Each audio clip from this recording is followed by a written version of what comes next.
Գյորջյան Կասկադ 60 ամիս փուլային վճարում բազմաթիվ առավելություններ։ Ողջունում եմ ներկաներին եւ ինձ ընձեռնված հնարավորության համար։ Կարծում եմ 10 առաջարկները բավականին ամփոփ կերպով ասվել է, բայց այդ առաջարկները իրենք դոգմա չեն։ Այսօր մեր հարևան եւ բարեկամ երկիրը պատերազմի մեջ է։ Ընդ որում բավական լուրջ պատերազմի եւ այդ պատերազմի արդյունքները տարածաշրջանում ամենայն հավանականությամբ ուժային նոր բալանսներ են առաջացնելու։ Այսինքն մենք նաեւ դի հաշվի առնենք, որ մինչեւ եթե ընտրություններն է եւ այդ որոշակի ստատուս քո է հաստատվում, դա անպայման մեր նաեւ առաջարկների մեջ, եթե նոր մարտահրավերներ են առաջանում, նոր սպառնալիքներ, որը գոյութենական կարող է լինել անպայման, որ այդ ավելացումները, լրացումները արվի։ Հիմա ես խոսեմ այն ոլորտից շատ հակիրճ, որը իմ մասնագիտությունն է, սա անվտանգայինն է։ Ես գույները երբեք չեմ խտացնում եւ հաճախ երբ ինձ հրավիրում են լրատվամիջոցները, ինձ ասում են, որ այն իրավիճակը, որ դուք եք գնահատում, դա մեր ժողովրդի մի մասի մոտ որոշակի խուճապ է առաջացնում, բայց ես ասում եմ, ես ներկայացնում եմ վտանգի չափը նվազագույնով, բայց նաև տալիս եմ լուծումներ այդ վտանգները չզոքացնելու համար։ Իսկ եթե մենք վտանգը չենք գնահատում, չենք կարողանում, ապա երբ արհավիրքը գալիս է, ուղղակի ունակ չենք լինելու դիմագրավելու։ Հիմա մեր հարևան երկու պետությունները կոնկրետ խնդիրներ են դրել, ես չեմ ասում այն վերադասը, որ իրենք ունեն նաև արեմուտ կոչվածը, բայց Ադրբեջանը ու Թուրքիան կոնկրետ խնդիրներ ունեն Հայաստանի Հանրապետության նկատմամբ։ Ուրեմն նվազագույն խնդիրը Հայաստանը դարձնել երկու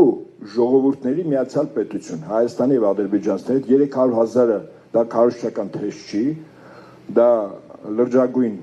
նախապատրաստական, քարոզչական, իրավական, միջազգային, տնտեսական, անվտանգային կոմպոնենտներով պատրաստված ավելին Հայաստանի ներսում այդ մեծաթիվ ադրբեջանցիների մուտքի համար նաև նախապատրաստում են պայմաններ մոտ 2 տարի Եվրամիության քաղաքացիական դիտորդական առաքելության աշխատակիցները, որոնք բոլորը հետախույզներ են։ Հիմա սա նվազագույնն է, երբ նոր պետություն է ստեղծում երկու էթնիկ ժողովրդով, հիմնականում ես կարծում եմ, որ Աստված միասին, եթե դա լինի, այստեղից հայության մի մասը դուրս է գալու եւ սկզբունքորեն չի բացառում, որ այդ 300,000-ը, որը 88-91 թվականների ըստ Ալիևի հայտարարության դուրս եկածներն են, կարող է 1 միլիոն դառնալ եւ եթե ոչ ավել, իրենց ժառանգներով։ Սա նվազագույնն է, այն ինչ որ Ադրբեջանը նախապատրաստում է։ Իհարկե ձերքի հետ երբ ասում է 5,000-ից ավել ադրբեջանցի այդ թվականներին անհետ կորել, դա նշանակում է մի քանի տասնյակ հազար հայի նկատմամբ քրեական հետապնդում են իրականացնելու։ Այն որ Հայաստանը պարտավորվել է տալ փոխհատուցում ռեպարացիան, որում թիվը հստակ ասվել է 160 միլիարդ դոլար։ Որտեղից այդ գումարը, եթե գումարը չունես, տեղին չեն տալու, եւ ռազմական տուգանք, եթե կնքվում է խաղաղության համաձայնագիր կամ պայմանագիր, դա նշանակում է, որ մենք Ադրբեջանի հետ պատերազմի մեջ չենք եղել, պատերազմում պարտվել ես, ապա ռազմական տուգանք պետք է տաս, եւ Աստված գիտի, թե ինչ են տալու, գումար չկա, ինչ որ բան է ուզելու։ Այն չէ,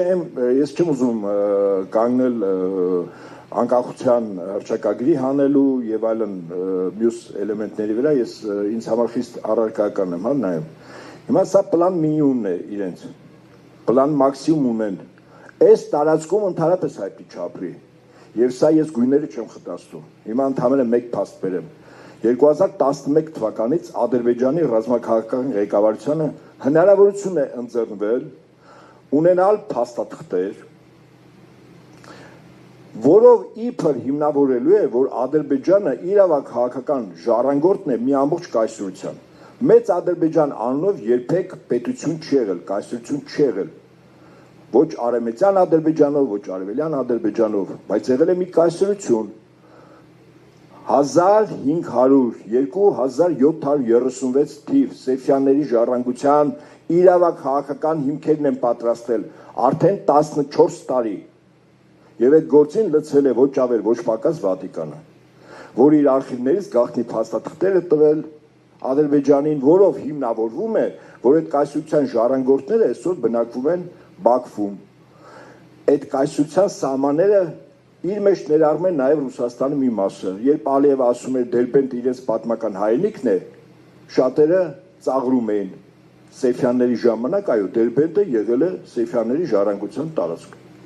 Երբ որ Ալիևը ասում է, որ այս ամբողջ Հայաստան իրենց պատմական հայրենիքն է, մենք մի պահ զարմանում ու զայրանում ենք։ Իրենց ժողովրդի մոտ հող են նախապատրաստել մոտիվացիոն, որ եթե պատերազմով են սա վերցնելու, ապա իր զինվորը այս տարածքը չի մտնելու որպես օկուպանտ եւ գրավող, որը հոգեբանորեն պատրաստ չի հրամանը կատարել կյանքի գնով։ Իսկ եթե նա գալիս է ազատարար իր նախնիկի հայրենիք ազատագրելու, ապա նա պատրաստ է նաև զոհվելու։ Այսպիսի հող 14 տարի մոտիվացիոն դաշտ պետական մակարդակով։ Այս ամեն ինչին թերթիկուն կանգնած է Թուրքիան, բոլոր առումներով։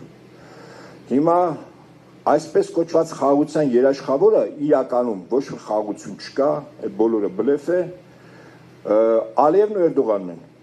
Ես ավելի վերև չեմ բարձրանում, կոնկրետ այդ երկու պետության ղեկավարների անունները տամ։ Ինչ են պատրաստում ըստ իս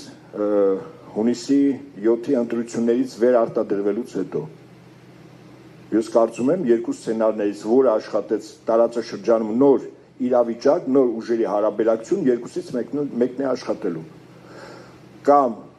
գալու են, լցվելու են, պարտադրելու են նոր պետություն, նոր ժողովրդագրական վիճակով, կամ մենք մահուկենաց կռիվ ենք տալու։ Ես տարբեր հարթակներից ասել եմ եւ համոզված եմ ասում,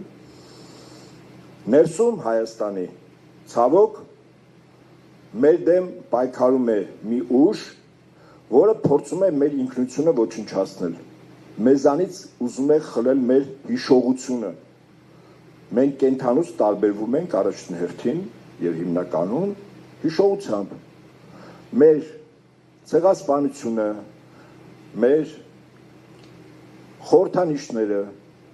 մեր պատմությունը, մեր արժեքային համակարգը, մեր հավատը, մեր եկեղեցին, այս բոլոր մարդու մեջ ձևավորում է տվյալ էթնիկ խմբի ինքնությունը։ Սա պատական չի, պետական մակարդակով սա արվում է, այսինքն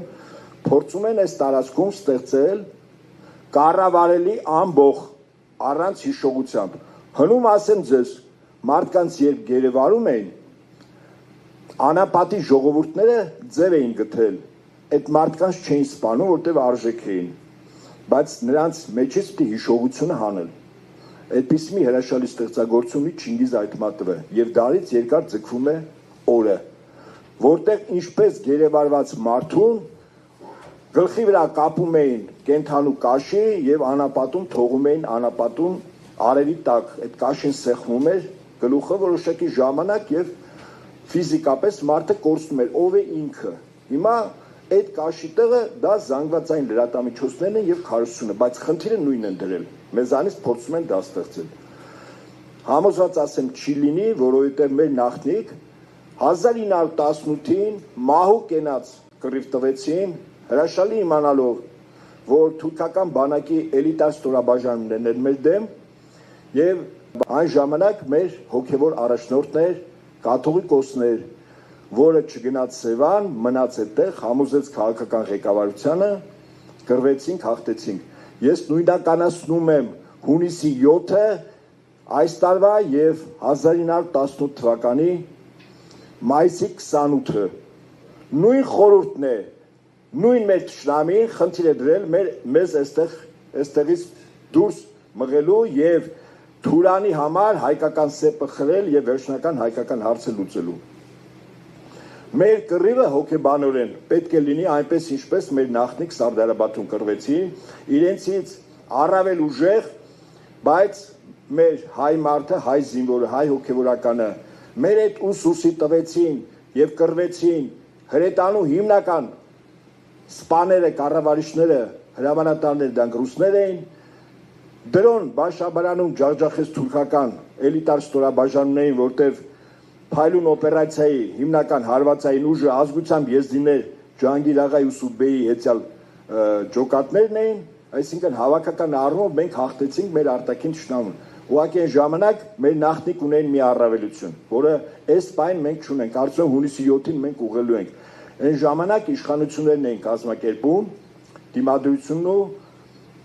ճակատամարտերը։ Այսօր իշխանությունները կոլաբորանտ են,